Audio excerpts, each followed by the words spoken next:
ಎಲ್ಲರಿಗೂ ನಮಸ್ಕಾರ ಸ್ನೇಹಿತರೆ, ನನ್ನ ಕನ್ನಡದ ಅದ್ಭುತ ಕಥೆ ಯೂಟ್ಯೂಬ್ ಚಾನಲ್ಗೆ ಸ್ವಾಗತ ಸುಸ್ವಾಗತ. ಹಾಗಿದ್ದರೆ ಬನ್ನಿ ಸ್ನೇಹಿತರೆ, ಯಾವ ರೀತಿಯಾಗಿ ಈ ಕಥೆ ಇದೆ ಅಂತ ಹೇಳ್ತೀನಿ.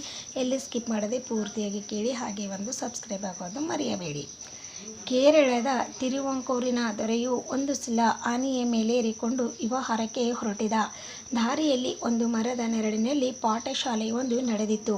ಅಲ್ಲಿ ಗುರುಗಳು ಒಬ್ಬರು ಅನೇಕ ಮಂದಿ ಮಕ್ಕಳಿಗೆ ವಿದ್ಯೆ ಕಲಿಸುತ್ತಾ ಇದ್ರು. ಮಕ್ಕಳು ಸಹನದಲ್ಲಿ ದೊರೆ ಬರುವುದನ್ನು ಕಂಡ್ರು.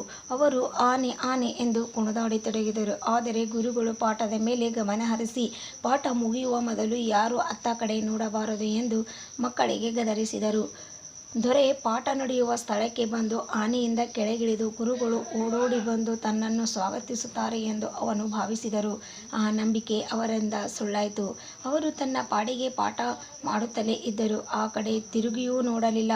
ದೊರೆ ಸೇವಕನೊಬ್ಬನನ್ನು ಗುರುಗಳ ಬಳಿಗೆ ಕಳುಹಿಸಿ, ದೊರೆಯೇ, ಸವಾರಿ ಚಿತ್ತೈಸಿದೆ ಎಂಬ ಸುದ್ದಿ ಮುಟ್ಟಿಸಿದ. ನನಗೆ ಅರಿವಾಗದೆ ಸ್ವಲ್ಪ ಹೊತ್ತಿನಲ್ಲಿ ಪಾಠ ಮುಗಿಯುತ್ತದೆ. ಆಮೇಲೆ ಅವರ ಸ್ವಾಗತಕ್ಕೆ ಬರುತ್ತೇನೆ ಎಂದರು ಗುರುಗಳು.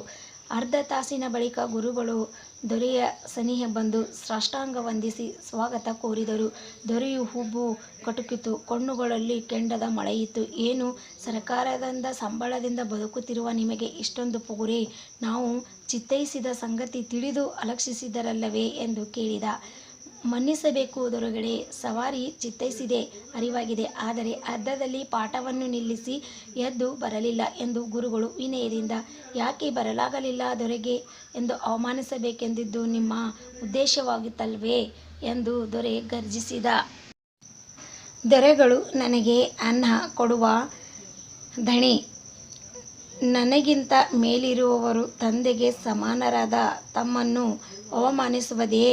ಆದರೆ ಗುರುಗಳು ಶಾಂತವಾಗಿ ಹೇಳಿದರು. ಆದರೆ ಇನ್ನೇನು ದೊರೆ? ಇನ್ನೂ ಕೋಪಗೊಂಡು,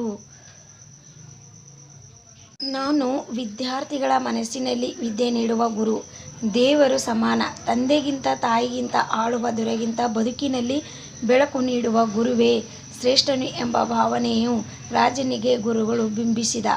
ತಾವು ಬಂದ ಕೂಡಲೇ ನಾನು ಎದ್ದು ಬಂದಿದ್ದರೆ ಮಕ್ಕಳ ಮನಸ್ಸಿನಲ್ಲಿರುವ ಆ ಭಾವನೆಯು ದೂರವಾಗಿ ತೊಲಗುತ್ತಿತ್ತು.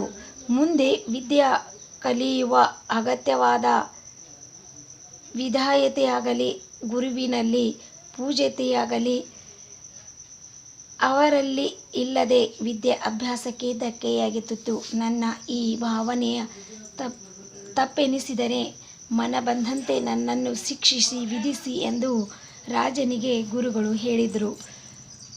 ದೊರೆಯು ಕಣ್ಣು ಮಂಜಾಯಿತು. ಗುರುಗಳನ್ನು ಬಿಗಿದಪ್ಪಿಕೊಂಡು, ನಿಮ್ಮಂಥ ಆದರ್ಶ ಅಧ್ಯಾಪಕರಿದ್ದರೆ ದೇಶವು ಸುಜ್ಞಾನದ ಹಾದಿಯಲ್ಲಿ ಖಂಡಿತ ಸಾಗುತ್ತದೆ.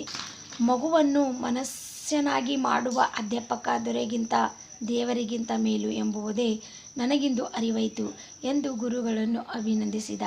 ಗುರುಗಳು ವಿನಯತೆಯ ಭಾವದಿಂದ ತಲೆ ಬಾಗಿದ.